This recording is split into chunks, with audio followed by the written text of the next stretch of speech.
ISO 9001 po kayo guys, you're able to at least have this, ang tawag dito, mga standards po pagdating sa mga customer focus, mga establishing po ng quality policies and quality objectives, identifying po ng mga risk, competency of employees, meron din po siyang establishing and maintaining process-based approach and operation, continually monitoring and analyzing performance, at syempre, continually improving the QMS. Ayan. So, still, kailangan po yan as a commitment for us. And of course, the question of understanding is how are you going to ensure the quality of project management in the business organization or government agencies with a quality system certification. Ayan. Okay, nawala yung aking ano. What are the common guidance or guidelines din po to properly understand the knowledge requirements, project life cycle, process and documentations of quality managed project. So again, nandito po ulit yung mga project management practice check natin, no? So of course, if you're going to create or if you're going, number one question natin dyan is how is your agency organized and provided with shared knowledge to manage the project? Ready ba ang agency niyo po na mag-create, especially po with the ICT Project Management nga po? And of course, number two, is there a published manual po ba yung agency na you can kumbaga adapted project management methodology that makes project success repeatable? So ano po yung mga documentation? Easy, lesson learned, knowledge consistent, methodology shared, and auditability is by default. Yan po yung mga question natin if we're going to ICT project management, no? Kaya nga po ngayon, na nandito po kayo ngayon, kung sinedman po kayo ni agency para po mas matutunan si ICT project management, is at least meron na po kayong guide, no? Yung mga reference natin like yesterday, yung mga PM book, yung mga ISO 21500, gamitin. Again, project is led, directed, and controlled with agreed methodology po. So sabi nga po natin, that is one of the principles na ginagamit din natin, no? And methodology po determines the what and how to deliver the project objectives that are linked to the agreed stakeholders' outcome. So it applies po the accepted principles, organization, compliance, process, documentation, technology, and competency to direct the collaboration of agreed. Ano pong gagamitin yung organizational way? Functional ba? Matrix ba siya? Composite ba siya? Or yung projectized ba siya? Yan. Mga principles na yan. And ano yung mga gagamitin nyo pong principles as well? Diba? Mga agile manifesto ba? PM book ba ang gagamitin ninyo? Ayan. So, what are the project risks to be identified, analyzed, evaluated, and remedied in order to control project failure, which is your assignment yesterday, last Tuesday, wherein you're able to create the risk register, no? Para at least nga naman, if you're going to communicate it with your team, or if the team, it happens na nangyari yung risk na yun, alam nyo na ang magiging sagot ninyo. And of course, here is what are the practice standards and competencies framework that determine the valid methodology of project management and system development that fit a project context. So again, ito po yung mga body of knowledge na pwede nating i-apply.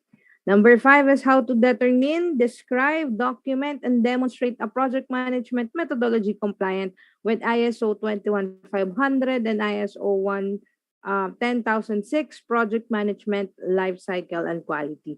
And just to give you a glimpse for our assignment, ito po ang mas i-discuss natin later. And this is the last assignment you're going to create. So we're going to do some detailed po pagdating sa life cycle ng ating project. And of course, we're going to use the PM book or the project management body of knowledge. Okay. So number 6 is how to determine po and describe documents and demonstrate a system development life cycle with ISO 15288. Nandyan din po yung how are we going to use PM book as a project management methodology and the Agile Scrum framework for system development. Ayan. So usually po sila po kasing dalawa ang magtatandem if we really want to do the ICT project management. Kasi the Agile Scrum framework will be the one for the system development, for the engineering part, for the technical part, while the PM book naman po will be the one that we're going to use for more on project management methodology.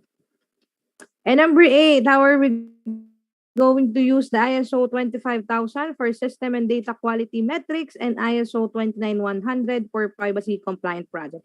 Though I already defined this ISO last, I guess, 2 days ago. Of course, itong mga ISO po na ito, mostly po siya ay sa system and data privacy po, itong mga ISO na ito. Okay. The term of the project, we also discuss the common principles to understand project management effectiveness. And kahapon po, we discussed about the project management standards and the system development frameworks. Now, we are going to more focus po on project management methodology or the PM book framework. And hopefully po by tomorrow, we have this Agile Scrum framework po. So, medyo mabilis na lang din naman yan. Ayan. Okay. So again, for the Digital Transformation Project Management Competency Guide, we put po at the center of the knowledge building the subject matter expert called rules and standard to speak the clear, coherent, complete, and consistent understanding of quality project management and system development. So we then adopted po and applied project management and system development standards to tayo po ng mga government agencies or even business organizations. Project success is repeatable. So this is one of the purpose din po why we really want you to indulge in this digital transformation project management and why we are giving you this competency guide in order for us to create this project success as repeatable. And of course, yung documentation po is mas madali kasi meron na po tayong guide. Lessons po are nai-improve yung capability kasi kumbaga na-experience na po natin which is kasama po sa competency model natin like 70, 20, and 10, di ba? And of course, knowledge is consistent as it is available, methodology is shared, and auditability is by default. Again, we do not represent po the titles or the brands of the marketed authority or the products that are used to certify project management competency. We just simply pointing out that there are value in creating the ability of the organization or even the government agencies to have the common knowledge on project management and system development methodology that will match the project context of the digital transformation. Though we are always saying about PM book, we're always saying about 21500 ISO, Agile Scrum, still may choice po rin kayo if you're going to adopt that. Pero hindi po tayo, hindi po tayo credited saan. Wala po tayong affiliate program with them. Pero syempre kung kayo po ay, ito po kasing PM book at saka 21500, usually siya naman talaga yung laging ginagamit. Pero kung gusto niyo pong itry yung mga iba, I guess ibinigay ko na po kahapon, di ba? Meron tayong mga C-book, meron tayong mga other book na pwede nyo pang itry. Pero this is the best kasi, the PM book and the Agile Scrum. So kayo po, baka gusto nyo itry si other one. So, pwede rin naman. Okay. So, with the project governance and management po, sabi nga dito, a project is differentiated as a successful when it achieves the governance and management objectives in the initiation, planning, implementation, monitoring, control, and closure of the project deliverables.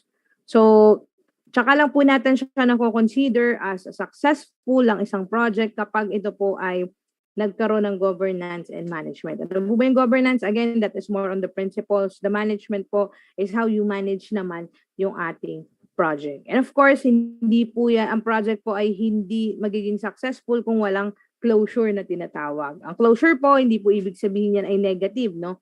Ibig sabihin po niyan ay dumating na tayo sa point wherein meron na tayong go for that cycle which is closure. Doon natin babasihin, are we going to adopt the system na ginawa natin or are we going to repeat it again with different or additional information para mas maging successful?